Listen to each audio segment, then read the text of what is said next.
Aí, ó. Não falou que eu roncava? Aí você.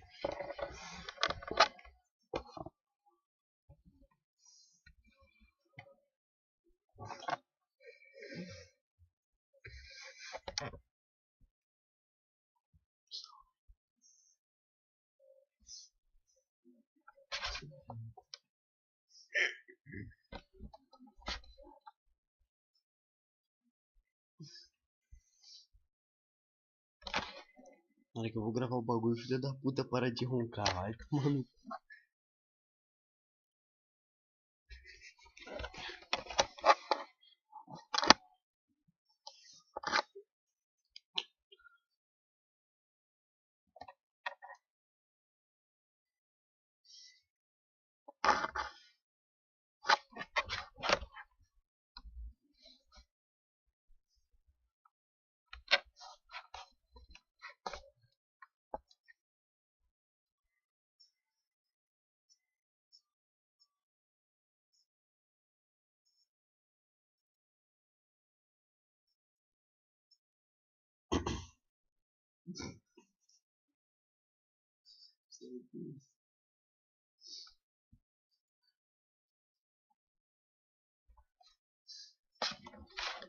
Dedinho bonito, né?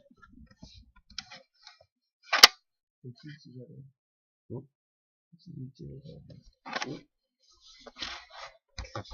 coçar ele aqui.